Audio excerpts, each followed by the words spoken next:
Story title: My Penpal Wasn't Real? Author name: Noah, I don't know. A few years ago, I made a penpal from another state through a website. We talked a lot, with very extensive and specific letters, for about a year and some months. She told me about her childhood, her high school experience, and what she was going through at the time. Her family, her house, her city, everything. One day, she tells me that she's going on vacation and couldn't send letters, so she sends me her Instagram in case of emergency, if I still wanted to talk to her. Honestly, I had tried to find her before on social media, but her name and surname were too common. We were very close, and I didn't like talking to my pen pals on social media. But one day, I wanted to tell her about an accomplishment I made. I go to the user she sent me, but it didn't seem very active. She had no bio, no icon, and only one photo.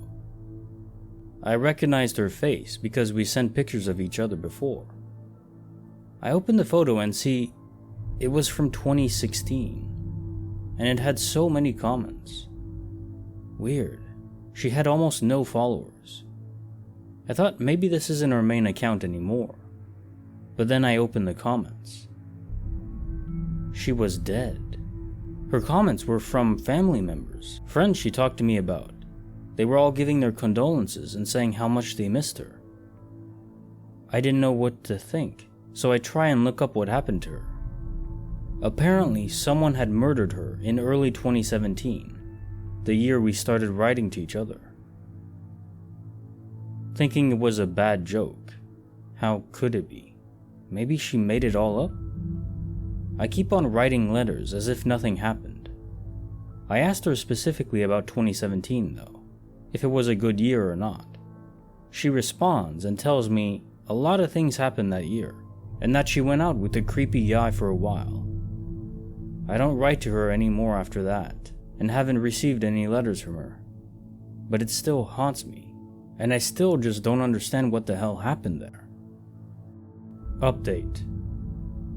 After everyone told me that I was talking to the murderer, I got very freaked out. That never crossed my mind.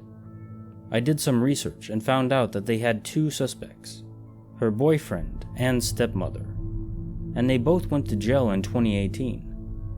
But they did release the stepmother a while later and close the case saying that the boyfriend did it.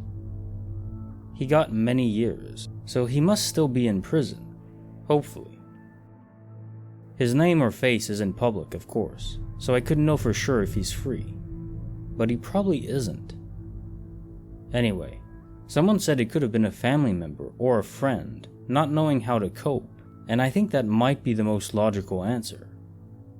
I really felt like I was talking to her all that time though, but it could be that. I should do something more, try to reach out to someone who knew her, but it low-key scares me. Another clarification. The webpage that we met through asked for ID picture and a bunch of other stuff for security measures. It's designed for teenagers, and so they don't get catfished. Personal thoughts. This one is getting me thinking. How safe is the author?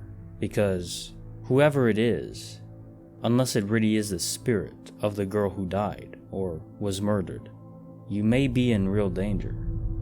Have you given any personal information to this person, whoever it is? Like your full name or address or anything like that?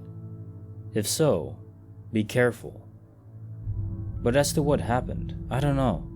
The idea that maybe it is a family member or friend, that does make sense.